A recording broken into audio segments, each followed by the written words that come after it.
안녕하세요. 민목사의 고요한 밤 거룩한 밤. 오늘 본문은 에스더 8장 9절에서 17절까지 말씀입니다.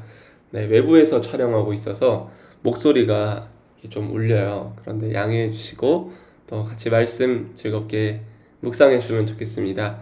이전 본문을 보면은 이제 아하수에로는 자기를 방어하기 위하여 이스라엘 유다인들을 진멸하는 법과 그 법을 없애주는 것이 아니라 바로 모르드게에게 그것에 상충하는 법을 너가 원하는 대로 마음대로 제정해라 라고 말했어요. 자, 그 이후에 오늘 본문이 이제 시작됩니다. 같이 읽을게요. 그때 시와널 곧 3월 23일에 왕의 서기관이 소집되고 모르드게가 시키는 대로 조서를 써서 인도로부터 구스까지의 127지방 유다인과 대신과 지방관과 관원에게 전할세 각 지방의 문자와 각 민족의 언어와 유다인의 문자와 언어로 쓰되 아하수에로 왕의 명의로 쓰고 왕의 반지로 인을 치고 그 조서를 역절들에게 붙여 전하게 하니 이들은 왕궁에서 길러서 왕의 일에 쓰는 준말을 타는 자들이라. 조서에는 왕이 여러 고을에 있는 유다인에게 허락하여 그들이 함께 모여 그 스스로 생명을 보호하여 각 지방의 백성 중 세력을 가지고 그들을 치려는 자들과 그들의 처자를 죽이고 도륙하고 진멸하고 그 재산을 탈취하게 하되 아하수에로 왕의 각 지방에서 아달월 곧 12월 13일 하루 동안에 하게 하였고 이 조서 초본을 각 지방에 전하고 각 민족에게 반포하고 유다인들에게 준비하였다가 그날의 대적에게 원수를 갚게 한지라. 왕의 어명이 매우 급함에 역졸이 왕의 일에 쓰는 준말을 타고 빨리 나가고 그 조서가 도성 수산에 반포되니라. 모르드게가 푸르고 흰 조복을 입고 큰 금관을 쓰고 자색 가는 배 겉옷을 입고 왕 앞에서 나오니 수산성이 즐거이 부르며 기뻐하고 유다인에게는 영광과 즐거움과 기쁨과 존귀함이 있는지라. 왕의 어명이 이르는 각 지방 각 읍에서 유다인들이 즐기고 기뻐하여 잔치를 베풀고 그날을 명절로 삼으니 본토 백성이니 유다인을 두려워하여 유다인 되는 자가 많더라. 아멘. 네, 오늘 먼저 시간이 나오죠. 그때 시완월 곧 3월 23일에 이렇게 되어 있습니다. 시완월은 유대인 히브리력으로 3월에 해당하는 날이에요. 사륙하고 도륙하는 법을 제정한 그 때에 맞춰서 모르드게가 조서를 쓰게 됩니다. 그래서 1장에 나와 있는 것처럼 127지방의 모든 각 민족의 언어와 또한 유다인의 문자와 언어로 다 뿌리게 됩니다. 그 내용이 뭐냐 하면은 바로 11절에 나와 있죠. 왕이 여러 고을의 유다인에게 허락하여 그들이 함께 모여 스스로 생명을 보호하여 각 지방의 백성 중 세력을 가지고 그들을 치려하는 자들과 그들의 처자를 죽이고 도륙하고 진멸하고 그 재산을 탈취하게 하되 그 날짜가 이제 12월에 나옵니다. 아달월 곧 12월 13일 하루 동안이죠. 이 날이 무슨 날입니까? 바로 하만이 썼을 때 유다인들을 진멸할 수 있는 날, 그 날에 진멸하고 도륙하기 위하여 그 날을 정했었는데 똑같이 모르드게도 그 날에 바로 이러한 목적, 스스로 생명을 보호하여 그들을 치려는 자들에게 방어하는 목적으로 똑같이 모르드게도 법을 제정하고 있습니다.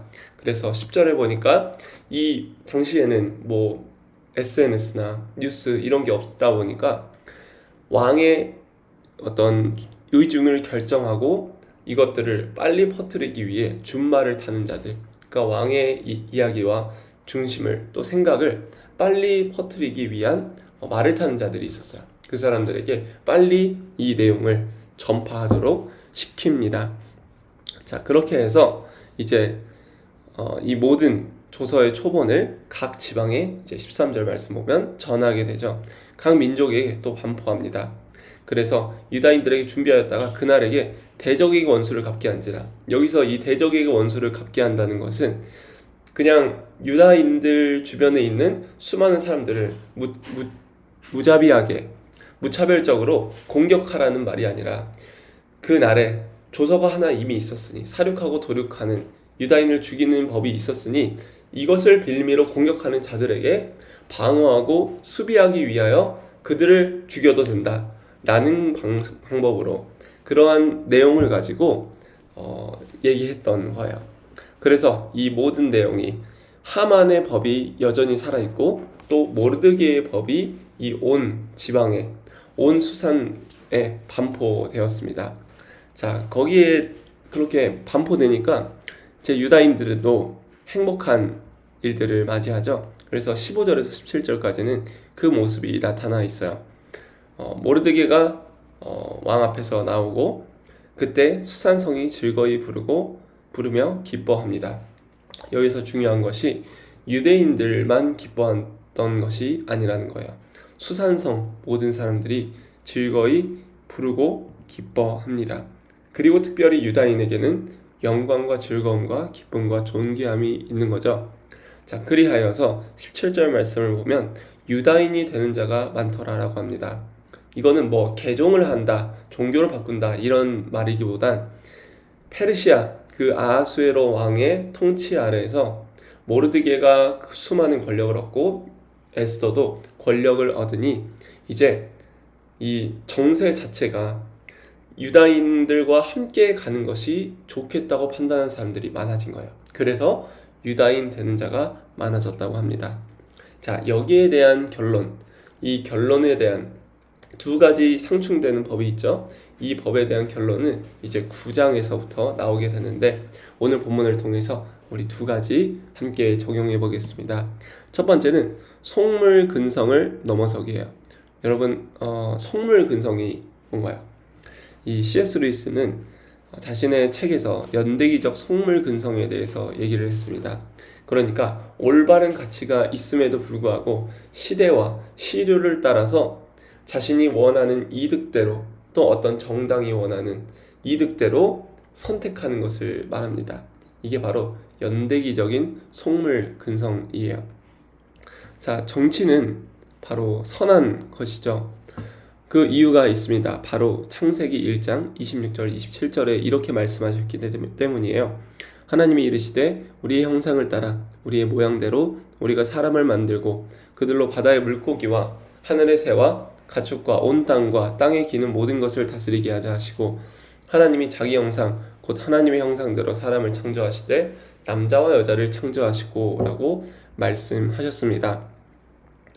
정치를 생각하면은 우리는 흔히 좀 이렇게 이분법적으로 생각하는 것 같아요. 정치는 무조건 나쁘다 라고 말하는 것, 그리고 정치는 아무것도 쓸모없다, 좀 회의적인 시선으로 가는 것. 그런데 이 두 가지 모두 틀렸습니다. 정치는 선한 것이에요. 그 이유는 하나님께서 우리를 통해 하나님의 통치를 드러내길 원하시고 우리를 통해 모든 것을 다스리라고 명령하셨기 때문입니다. 그래서 우리가 이 세상을 살아갈 때 정말 뱀같이 지혜롭고 잘 선택하고 생각해야 돼요. 그래서 정치는 선한 것입니다. 하나님 나라를 위해 잘 사용해야 하는 것이에요. 그래서 그리스도인들도 정치에 무관심해서는 안 됩니다. 세상 사람들은 자신의 사적인 이익을 위해, 집단의 이익을 위해, 정당의 이익을 위해 정치를 사용하려 합니다. 뭐 진보적인 쪽이 내 지금 형편에 더 이득이다, 그러면 그쪽을 선택하고, 뭐 보수적인 쪽이 내 지금 형편에 더 이익이다 하면 보수적인 것을 택하는 것이 아니라 하나님이 원하시는 그 정당을, 하나님이 원하시는 그 하나님 나라와 더 닮아 있는 곳에 우리는 늘 우리의 투표를, 우리의 선택을 던져야 하는 것이죠. 그래서 그리스도인들은 성경적인 원리에 따라 정치를 생각해야 합니다. 이것이 너무나 중요한 거예요. 때로는 뭐 하나님 기뻐하시는 법이 당연히 너무 중요하죠. 동성애를 금지한 법, 이 보수적 가치도 옳고, 독점을 막고 가진 것을 분배하는 이 진보적 가치도 옳습니다. 이 모든 상황 가운데서 우리는 성경적으로 무엇이 더 하나님 나라와 가깝고 하나님이 기뻐하시는 뜻일지를 기억해야 하며, 이 정치가 무조건 속물적이다, 이거는 무조건 내 입맛에 맞는 합리적인 생각의 결론이다 라고 생각하면 안 된다는 것입니다. 자, 두 번째로, 그래서 질문해봤으면 좋겠어요. 나로 인해 향기가 나는가 악취가 나는가. 자, 오늘 본문을 보면 모르드게의 이 조서를 씀으로 인해서 수산성이 기뻐했다고 했죠. 자, 여기 보니까 즐거이 부르며 기뻐하고 또한 유다인에게는 영광과 즐거움과 기쁨과 존귀함 이것이 있다고 했습니다. 그러니까 모르드게의 조서를 통해서는 모든 사람들이 기뻐했다는 거예요. 자, 그런데 문제는 뭐냐? 하만이 유다인들을 진멸하자고 조서를 썼을 때는 어떤 문제가 있었냐면 바로 15절, 3장 15절입니다. 이렇게 결과가 나와 있어요. 조서가 도성 수산에도 반포되니 왕은 하만과 함께 앉아 마시되 수산성은 어지럽더라 라고 되어 있습니다. 단순히 왕과 하만의 문제가 아니라 이것이 전국적으로 반포되었을 때 수산성의 어떤 정치적인 상황, 백성들의 상황이 아주 혼란스러웠다는 거예요. 자, 반면에 오늘 본문은 어떻습니까? 바로 모든 사람들이 즐거워하고 기뻐하죠. 자, 이것이 선한 정치와 나쁜 정치의 판가름입니다. 백성들, 우리의 어떤 사람들만이 아니라 모든 사람들이 즐거워하고 기뻐하는가, 이것이 중요한 척도가 되어야 하는 것이에요. 자, 그리고 이제 4장 1절을 보니까 모르드게가 이 모든 일을 알고 대성통곡을 했죠. 그렇지만 오늘 본문에서는 이제 완전히 역전됩니다. 모든 사람들이 즐거워하고 유다인에게는 특별히 영광과 즐거움, 기쁨과 존귀함이 있고 심지어 유다인 되는 자가 많아지죠. 그렇게 모르드게의 상황은 완전히 역전되었습니다. 자, 고린도후서 2장 15절에도 이렇게 말씀하고 계세요. 우리는 누구에게 구원받는 자들만 그들에게만 향기가 되는 것이 아니라 망하는 자들에게도 하나님 앞에서 그리스도의 향기가 되어야 된다. 무조건 우리끼리의 즐거움이 아니라 모든 사람들 앞에서 향기를 드러내는 삶. 그 사람은 당연히 달라 보일 수밖에 없죠. 구별된 사람은 다를 수밖에 없습니다.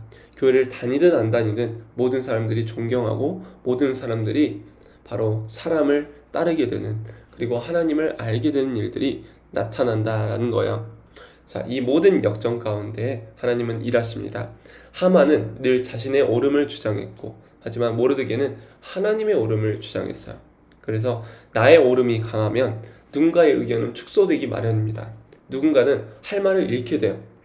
내가 남자만 좋은 사람이다 라고 말하면은 여자들은 할 말이 없어지죠. 제가 심지어 권력자라면 더 그럴 것입니다. 그렇지만 하나님의 옳음, 남자든 여자든 평등하고 동등하다 라고 이해하면은 모든 사람들의 의견이 공존할 수 있는 거죠. 그렇기 때문에 모르드게의 삶은 향기가 나는 삶이었고, 반면 하만이 사는 그 삶, 그리고 반포되었던 이 조선은 수산성을 어지럽게 하는 악취가 나는 결론을 맞이했어요. 자, 이것을 가지고 우리 함께 기도합시다. 첫 번째는 속물근성을 버리고 하나님의 관점에서 선한 것을 선택하게 해달라고, 또 그리스도인뿐만 아니라 비그리스도인들에게도 향기나는 삶을 살게 해달라고 우리 함께 기도합시다.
네, 제가 기도하고 마무리하도록 하겠습니다.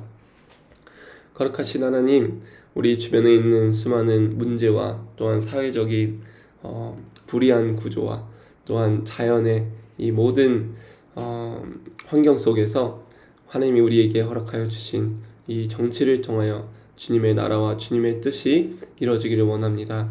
모든 것이 어그러져 있고 죄와 또한 불의가 가득한 이 세상이지만 우리가 하나님 나라의 관점을 통하여 하나님이 기뻐하시는 것을 선택할 수 있도록 인도하여 주시고 깨어있고 성경을 통하여 하나님의 눈과 시선을 허락하여 주시옵소서. 또한 하나님, 우리에게 허락된 모든 상황 가운데 그리스도인들에게만 향기가 되는 것이 아니라 믿지 않는 이들에게도 향기가 되어 우리가 하나님을 사랑하기 때문에 그들이 하나님을 알 수밖에 없는 모르드게의 조서를 통하여 수산성이 어지럽기는커녕 모든 사람들이 즐겁고 기뻐했던 것처럼 우리가 그렇게 세상을 살아갈 수 있도록 하나님 인도하여 주시옵소서. 우리의 모든 말과 행동과 또한 삶의 모든 방향이 하나님께 초점을 맞춰서 믿지 않은 이들도 주께로 돌아오기를 원합니다. 아버지를 알게 하시고 우리를 통하여 예수 그리스도 드러날 수 있도록 인도하여 주시옵소서. 예수님의 이름으로 기도합니다. 아멘. 여러분, 오늘도 승리하시고 네, 행복하세요. 안녕.